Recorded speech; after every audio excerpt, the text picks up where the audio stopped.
Il n'y était pas retourné depuis l'âge de 15 ans. Cyprien se rend en Roumanie. Bah, c'est vrai.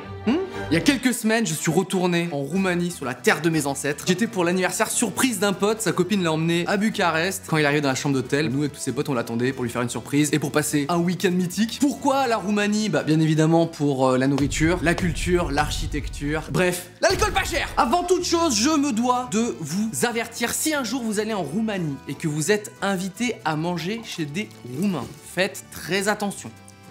Ne faites pas confiance aux bouteilles en plastique. Ceci est un communiqué du ministère de la Santé. En Roumanie, ils font un alcool maison qui s'appelle la Tsuika et qui mettent systématiquement dans des bouteilles en plastique, Evian, San Pellegrino, cristalline, tout ce que tu veux. Et moi, dans mon enfance, j'ai toujours vu cette bouteille-là sur la table des repas de famille. Et il y avait que les adultes qui avaient le droit d'en boire, forcément. Surtout mémé. Alors la Tsuika, comme c'est un alcool fait maison, le taux d'alcool peut être très élevé. C'est pour ça que les Roumains ont l'habitude de la couper avec rien.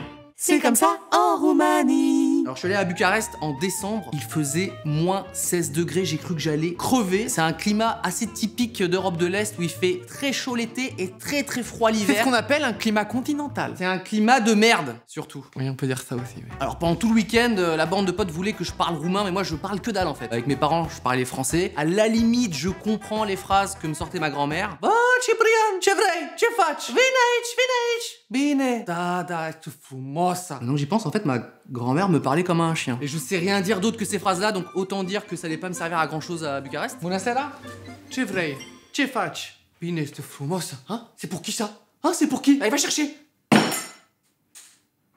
Alors on n'est pas si perdu que ça avec la langue en Roumanie, déjà parce que les Roumains parlent plutôt bien anglais. Et aussi si on n'est pas perdu avec la langue là-bas, c'est que même si la Roumanie est entourée de pays qui utilisent l'alphabet cyrillique, avec ce genre de lettres qui viennent d'une autre dimension, la Roumanie fait exception et utilise l'alphabet latin. Donc on a exactement le même alphabet que la Roumanie. Objection! On a quelques différences dans notre alphabet. D'accord? Tu connais la cédille? Oui, la petite couille sous le C, on connaît, oui. Et si on la mettait sous le T? Non, mauvaise idée, déjà parce que ça tient pas. Au moins de coup de vent, la cédille tombe. À la limite, vous pouvez le mettre sur le côté, ça fait comme une guirlande, c'est pas trop. Non, on la met sous le T!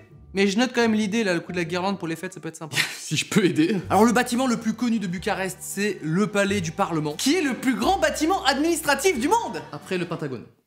Oui, bah ça va, oui, c'est après le Pentagone. Le palais du Parlement a été construit sous l'ordre du dictateur Ceausescu. Parce que oui, la Roumanie a été sous une dictature communiste et en 1989, ils ont fait un procès au dictateur et il a été démis de ses fonctions.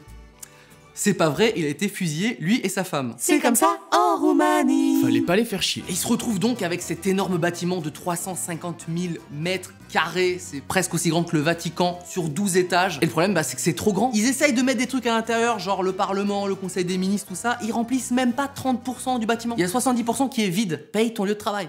Putain, j'en suis un mail, faut que j'aille voir la compta, tu sais où c'est? La compta? Ouais. C'est simple, c'est à droite, au bout du couloir. Okay.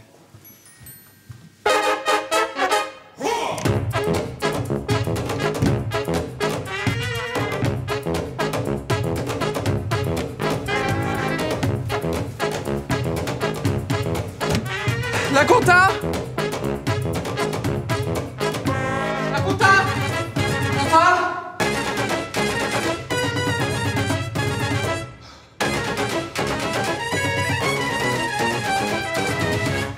Je le répète, ne faites pas confiance aux bouteilles en plastique. On a d'autres bâtiments connus, hein, genre celui-ci.